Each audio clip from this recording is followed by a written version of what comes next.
الحمد لله رب العالمين والصلاة والسلام على سيدنا محمد وعلى آله وصحبه أجمعين. رب اشرح لي صدري ويسر لي أمري واحلل عقدة من لساني يفقهوا قولي. I'd like to also highlight that in the morning, I was also very inspired by Irene Santiago. I found that you nailed it. There are so many things that you highlighted which resonated with me. The things that you said, when you said it's about us women, it should not be without us. And this speaks volumes for me. You also said power is there for you to claim it. It's not going to be given to you on a little silver dish. And that's very, very true. But then it leads me to thinking, the question is, how do you claim the power? How do you claim the power? How do you negotiate within the patriarchal hegemonies among Muslim communities, which is very common in our part of the world, which was highlighted a lot by the respected speaker, Professor Lily, before me. Just to sort of delve into looking at how NGOs in Malaysia have conducted themselves, there has been some academic write-ups on it, which I don't want to spend too much time, because we are not here to talk about theoretical frameworks. We are activists, and NGOs are wonderful forces, because you put to action these high ideals, these theories, these points. You make it happen. But when looking at the Malaysian experience, I see two different types of NGOs. One is the more equity approach, or the equity activists, and the other is approach by an NGO which is more international in status. Probably they work better with Western organizations that seem to be more modern, like the Sisters in Islam. And then you've got others like Jamaah Islah Malaysia, who are more local NGOs. Their approach is different. I'm not pro one and not the other. I feel that both types of frameworks, both types of NGOs are very important. They each have their uses. They both have their merit. Because in the big world, you've got different pressure points. So if by being the local NGO, by playing the humble card, you can get to do certain things, you take that approach. But if in certain types of platform and forum, you have to be a bit confrontational, or a bit, as the men would like to conveniently say, oh, these women are aggressive. Sometimes you have to take that approach. So it's not like one size fits all, one solution can be applied everywhere. It's different, and it's you need to know which approach suits you best. My objective today, and I've been requested to demonstrate to all of you, and this is really how it is, that Malaysia gives full support to the UNSCR Resolution 1325. The United Nations Security Council resolution was adopted unanimously in the year 2000.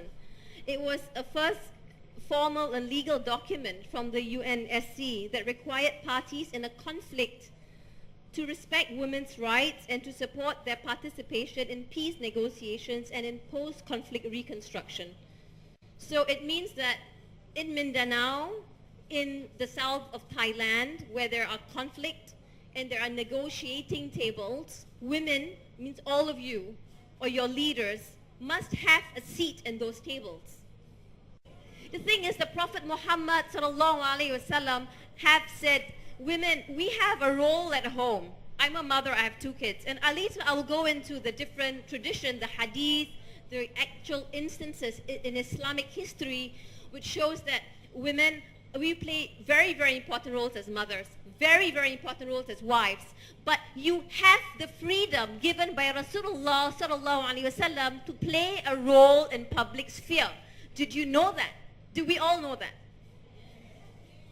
So why aren't you not claiming this right given to you by Allah subhanahu wa ta'ala? It's given to you.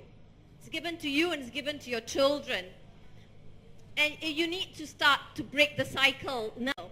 So if you do not change certain things, you will perpetuate these values. And then you don't get to sit at that table where you negotiate peace. The Malaysia's view of this, the official view, our ambassador, Radi Rahman, in the year 2005 in the United Nations said that we believe more needs to be done in order to achieve greater participation and effective contribution of women at the negotiating table, and I'm quoting his words, and the involvement of women in developing and implementing post-conflict strategies and programs. Well, and talk about Zainab al-Ghazali. And she said that to say that in Islam women need to be liberated is a huge error. Do you know why? Because if you study Islam yourself, if you go home, you are mothers. Most of you are mothers. You have daughters and sons. You have to go home and study what are the rights given to you by Islam. The economic rights, the political rights, the social rights, the private, the public, right to property. We could vote generations ago before the suffrage from the West. I'm not anti-Western, I'm just saying that the West don't need to liberate us. We are liberated if we practice Islam as we ought to practice Islam.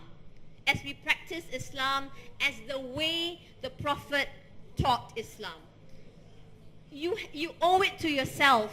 I would say as a mother, it's wajib. The hukum is wajib for you to go home and find out ماذا قال رسول الله عن هذا وهذا ماذا قال الله تعالى عن هذا وهذا. You do that and you teach your children not just تحفيظ القرآن كيف نصلي وكيف نصوم وكيف هذا وهذا كيف نتوضأ, but what are our rights? حقوق الإنسانية حقوق للنساء ما هي. You all understand Arabic, some of you? What are your rights? It's in the kutub. It's in the kutub. Go back and study what are your rights. And then you have to teach your children. And then you have to make sure that you can diplomatically, strategically, respectfully tell other members of your society, our dearest brothers, our husbands, the men, that thank you for your protection, but we cannot be kept behind walls and we will not be kept behind curtains. We will participate in public life if we want to and if we wish to, because that's the right given to us by Allah subhanahu wa ta'ala.